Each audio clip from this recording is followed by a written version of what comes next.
கார்த்தி, இங்க பாப்பா. என்னப்பா குதிரையில கீழே விழுந்துட்டியா? குதிரையில ஏறத்துக்கு முன்னாடி அந்த சுஷி பார்க்கணும்ப்பா. காது எப்படி இருக்கு பார்க்கணும், அது கால் எப்படி இருக்கு பார்க்கணும், வால் பார்க்கணும். ரொம்ப விஷயங்கள் பார்த்தாப்ப ஏற முடியும், அல்லாம ஏறக்கூடாது சொன்னார்.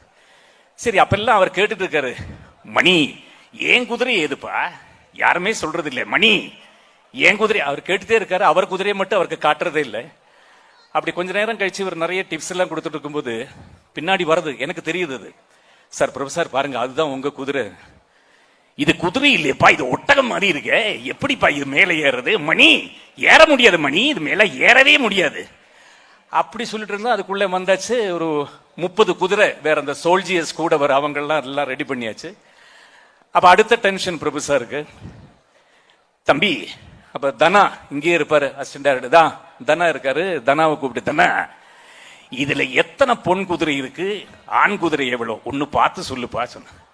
அது எப்படி பாக்குறது சொன்னாரு. தனா கீழே பார்க்க வேண்டியதான்ப்பா, போய் பாரு.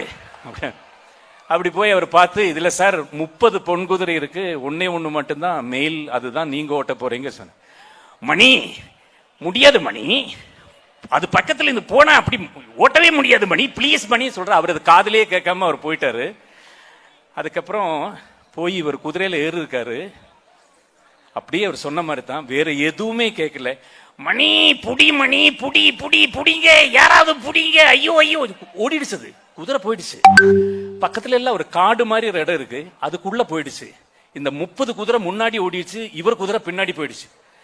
அப்புறம் சைலண்ட், எதுவுமே இல்லை. அப்புறம் எல்லாமே ஸ்லோ மோஷன் தான். ஒரு 10 நிமிஷம் கழிச்சு பிரபு சார் குதிரை வந்தது, கரெக்டா டேன் ஆச்சு, அங்க நின்னது. அந்த 30 குதிரையும் வந்தது, அங்கேயே நின்னது. மணி ஸ்டார்ட் சொல்லுப்பா, ரெடிதான். எல்லாம் கரெக்டா இருந்தது. அந்த 10 நிமிஷம் காட்டுக்குள்ள என்ன நடந்ததுன்னு பிரபுசாருக்கும் குதிரைக்கும் மட்டுமே தான் தெரியும், வேற யாருக்குமே தெரியாது. இன்னைக்கு நான் கேட்டா அவர் சொல்ல மாட்டாரு. குதிரை வந்து கத்துக்கணும், அது மஸ்டா. அப்போ எல்லாருக்குமே கிளாஸ் வந்து எம்ஆர்சியில நடக்கிறது. கார்த்தி சார், விக்ரம் சார் எல்லாருமே அங்கதான் போய், ஜெயம் ரவி எல்லாருமே கத்துக்கிறாங்க. அப்ப நான் சொன்னேன், சார் ப்ளீஸ், குதிரைக்கு எனக்கு ஆவாது.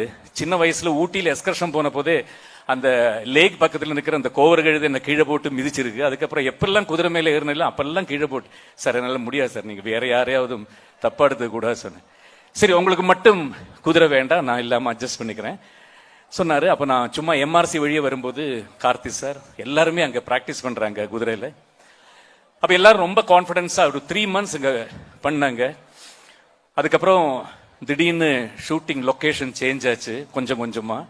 இந்தியாவில் நிறைய இடத்துல, தஞ்சாவூர், பாம்பே, ராஜஸ்தான் எல்லாம் பிளான் பண்ணிருந்த ஷூட்டிங் எல்லாம் கொஞ்சம் கொஞ்சமா சேஞ்ச் ஆச்சு.